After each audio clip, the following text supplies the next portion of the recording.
Our story begins at the encounter between Giyu and Tanjiro. The Demon Slayer was attempting to vanquish his newly changed sister. Nothing but instinct kicking in led the boy to throwing up an axe in the air as he charged with the other one tightly gripped. In this timeline, Tanjiro was way more precise with the axe, which would drop face first to Giyu. Before passing to the afterlife, he'd tell him to visit Urokodaki and inform him exactly what had just happened. Hyperventilating in the cold snow, Tanjiro world wouldn't stop spinning. The fact that he had just took a life sickened him, but also the fact that he didn't regret it at all is what worried him. Being apprehensive but determined to survive, young Tanjiro took his sister to the Master Demon Slayer. At first, the man would react angrily without showing it over the death of his student, but after realizing that this same student sent this boy that killed him to become a Demon Slayer, this only could mean that the child is worthy. Training under the man would flow easily. Nothing that was past of Tanjiro would be ignored in the least. Pressing his teacher more than he'd ever been in his life. Learning total concentration, 11th form, dead calm, and even tapped into his family's secret sun breathing style.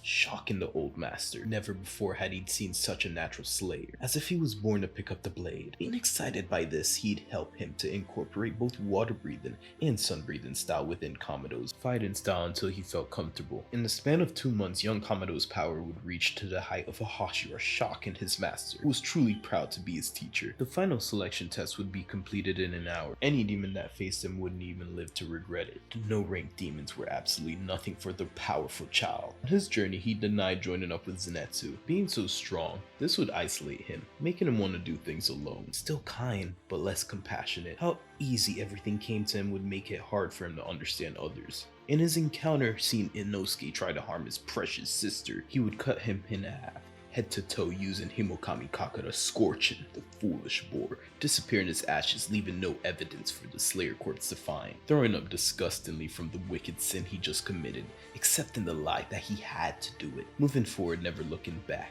Being summoned to the forest where the lower moon demon Rui would reside, a masquerade of red threads would be thrown at young Kamado in every direction. Dodging the attacks as if he were a ghost, he got fed up. Deciding if avoiding threats would be a hassle, he'd burn his way through. Switching his style to sun breathing, the battle would end within 3 seconds. Showing up to the battlefield a little late, but still fashionable, Shinobu would be a witness to the ignited corpse of the creature. Impressed by such a young prodigy, she'd immediately bring him to the Slayer courts with Nezuko. After getting the approval for his sister to join the corpse, they'd request him to take the place of the water Hashira, the pure heat of the scorching hot sun, and the calm, strong flow of a river.